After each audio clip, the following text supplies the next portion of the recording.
for 10 games saw Shelbourne on their way to victory over Cork City in midweek. That match also marked the return after a lengthy absence through injury of Gary Howlett, and his presence in the midfield was certainly a contributory factor in securing victory for Colin Murphy in his first match as manager. Just one change to the Shamrock Rovers lineup from the team that fought a hard-earned victory over Athlone last week. Greg O'Dowd, their recent signing from Dundalk, comes into the midfield, which means no place in the starting lineup for Willie Burke. Today's referee is Brendan Short from Kildare, one of the FIFA referees on the National League list. And he's ready with a whistle to get this game underway. Shamrock Rovers kicking off then and attacking the Ballybock end in Tolka Park. And immediately it's Derek McGrath into the action. Played forward though for Arkins. And all the way back to Alan O'Neill. Certainly a derby atmosphere here in Tolka Park. So many of the Shelbourne lineup former Rovers men, of course. No love lost. And certainly they're all fired up for this one. McGrath again going down the line. And the ball seen out of play by Dave Smith. Shamrock Rovers throw. Owen Mullen for Everston. Mullen once again. And it's Mick Neville, former hoop, away. Brian Mooney, and free kick signalled. The challenge on Brian Mooney. And it's Brazil. Everston. Made up for McGrath. Howlett challenging. McGrath firmly away with it, but not past the challenge of Neville.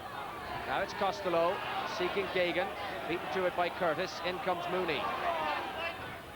Maybe the ball on was the one to the unmarked Mark Rutherford on the far side.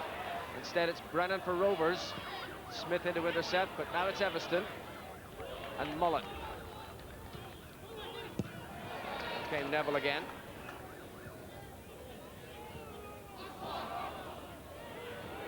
Tracy. O'Dowd. Tracy again. O'Dowd. Nice play by Brennan. O'Dowd in close attendance, that's for him, but he's given it to the wrong number 11. Rutherford, though, finding only Toll. Then it's Tracy. Toll again.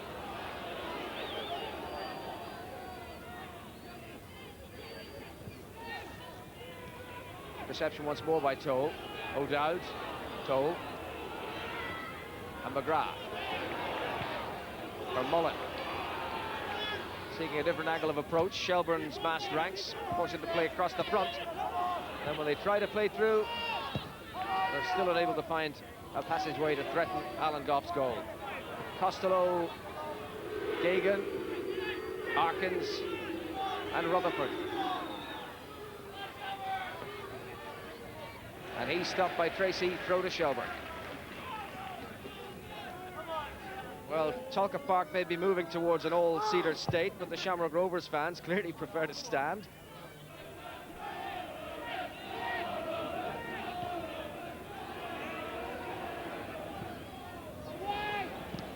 Time it's away by Smith. Onto it comes Curtis.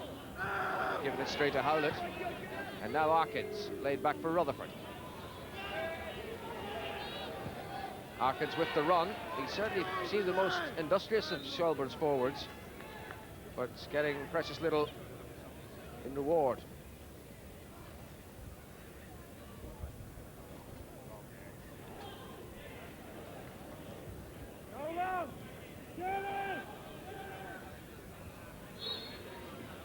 Free kick Rovers. Tracy. Diving header was Mick Neville's. Then Howlett. Dunn. Gagan.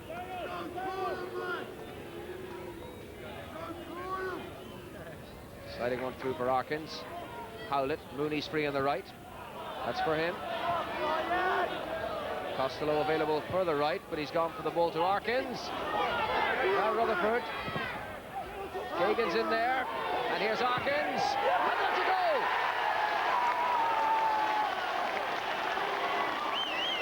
27 minutes gone, and after a barren spell that lasted 9 games, it's 2 goals in 2 for Vinnie Arkins.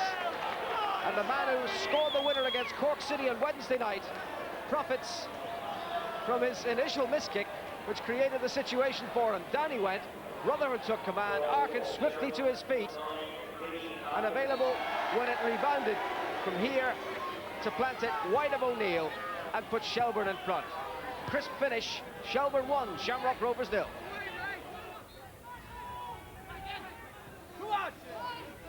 Howlett.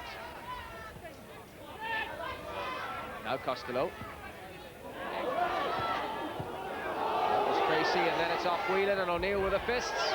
Here's Gagan, and Gagan for Rutherford, and saved by O'Neill. Cleared away by Tracy, and suddenly the Shamrock Rovers defence begins to look frail. They were all over the place there. Here's Howlett, looking for Arkins. Still Arkins there, and O'Neill. No, the ball is in the net, but the whistle has sounded. A foul by Vinnie Arkins on Alan O'Neill. Well, it's certainly not short an incident, this game, and a great deal of it occurring in the Shamrock Rovers penalty area. O'Neill did well not to pull down Gagan. Then Rutherford with the shot. O'Neill got the block on it, saved it. Cleared away then by Tracy. And just here the clash came, and that was deemed to be a foul on Alan O'Neill. The foot was too high. So the fact that the ball ended up in the back of the net means nothing. Well, conditions certainly against the best of football, but nonetheless it's a game with plenty riding on it, and a game that's got its moments of excitement. O'Neill taking the free kick. Everston and Mullen.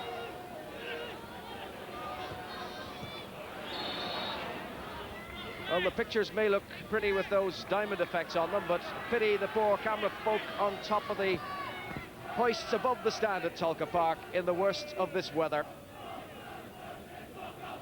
Duty calls, needs must, and the job goes on. Here's danger, and Goff happy to let it go past, but it didn't go. Mullen down, penalty. Well, that was bad defending by Shelbourne. Goalkeeper Goff indecisive as that ball came in. Wasn't aware that Brennan could get it back to Mullen, and as Mullen tried to pull it away, down he went under the challenge of Mooney, and that's a penalty to Shamrock Rovers. And the opportunity for John Toll, who's twice been successful from the penalty spot this season, to score his fourth goal and put Shamrock Rovers on terms. And that he does. 33 minutes gone, and the foul by Mooney on Mullen gives Toll the opportunity to level the scores. Goff committed early, Toll finishing it off.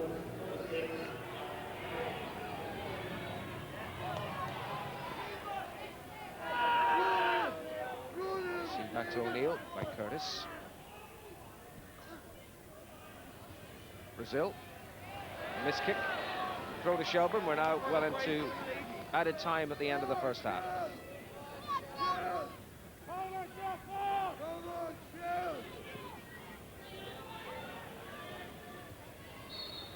And that's the last action of the first half. Brendan Short blows the whistle. 45 minutes remain as Shelbourne, at the second time of asking, get the second half underway. Harkins with a little header. O'Neill says it's mine.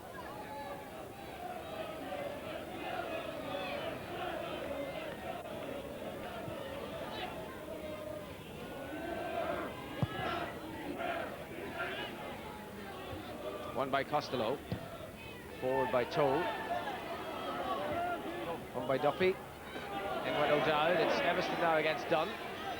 Shelbourne man the winner, and he's got himself, well, a problem because it rebounded from him, from Everston, as he attempted to clear, and it's the first corner of the second half, and it's the Shamrock Rovers, and it's Terry Everston with it. They didn't pick up the run by Tracy, and now Gagan has beaten Gino Brazil in the air. Rutherford is free in the left if he can spot him. Spot him he has, but the pass was poor. Oh, O'Neill's given it straight to Rutherford. Harkins is there as well. Rolled back for him, but really poor final pass by Shelbourne on two occasions. And a goal kick is what comes out of it. They really were the architects of their own misfortune there. They had a gilt-edged opportunity. First it was Geoghegan's attempted pass to Rutherford that was all wrong. This just wasn't good enough. But then what about O'Neill when he tried to clear it? Giving it straight to Rutherford, who did well to get into the position in the first place, but then having got the ball back, and with Arkins available, the final pass yet again was poor.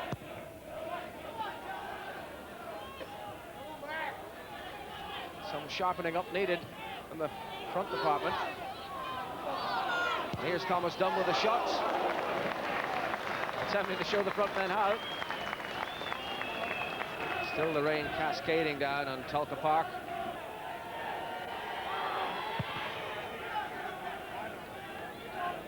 Flood winning, and now it's Arkins, but that's O'Dowd to get it back. Rutherford done and out off the shins of fullback Derek Tracy, and the throw quickly taken.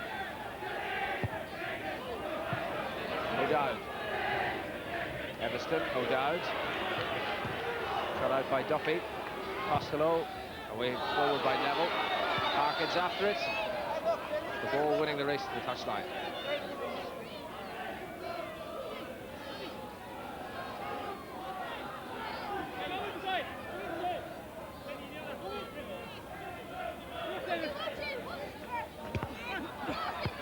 Rutherford, Arkins, Costello, Geoghegan, and Arkins again. Good block, but it's come to Mooney. Still it's Brian Mooney round Mullen, and it's there! Brian Mooney makes it 2.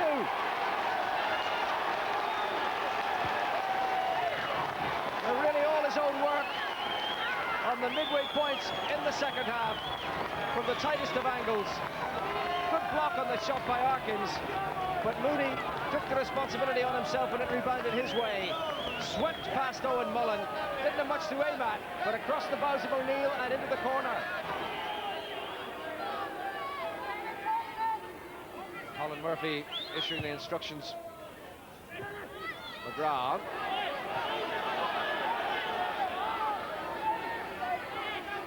Rutherford back at left back.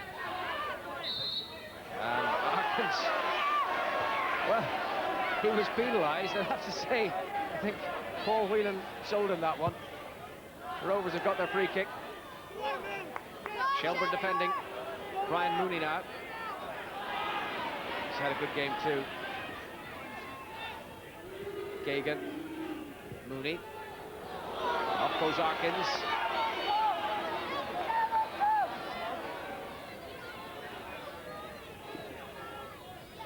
Still Vinnie Arkins. Now Duffy. Rutherford.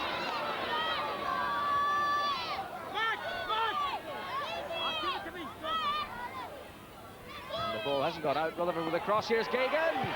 Oh, he's done it!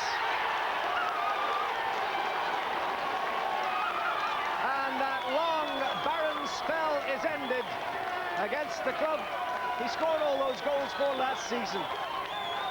Not since the 16th of September has Stephen Geoghegan found the net, which is a gap of some 13 games. But Rutherford, who refused to let this be a dying cause, followed it to the line, crossed, and Geoghegan was there to finish it off and surely secure the points for Shelbourne. Cross, Brazil. Neville getting it away. O'Dowd. Back for Curtis. Up and away by Smith. In goes Curtis again. Free kick. Get that challenge by Flood on Curtis. Oh, and O'Dowd. Very nearly.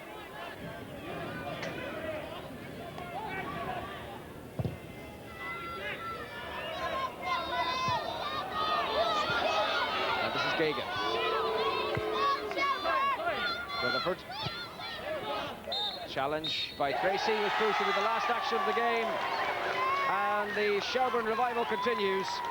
Colin Murphy makes it 2 wins out of 2. A gritty performance by his team, who despite losing their early lead got 2 goals in the second half. The first, a splendid goal by Brian Mooney, and the second, Stephen Gagan's first since September against his old club, and the one that put it beyond hoops reach.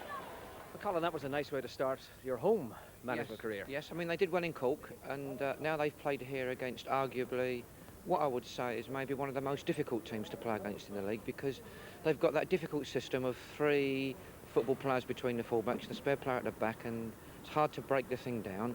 And we didn't get to grips with the whole thing in the first 15 minutes. I thought they were better in the first 15 minutes. Then as the game went on, you know, we learnt how to play against them, and we got better. And I thought where the players did very, very, very well was that it could have been 2-0, and all of a sudden it was 1-1. And those type of things affect players' mentalities, but they stuck at it, and I felt towards the end they were maybe worth their victory. I thought the first half we played quite well. The first half hour we played particularly well, without really threatening their goal. Our football was good, our passing was good, but in the second half we came out and we lost our way a lot. I think our passing let us down mainly. We also gave a silly goal away from our throw, and immediately it was in the back of the net. But we knew it was going to be hard. They've got some good players over here, and there's no doubts it was always going to be a tough one, local derby. That's for sure. Good win, though, by Shelbourne, wasn't it?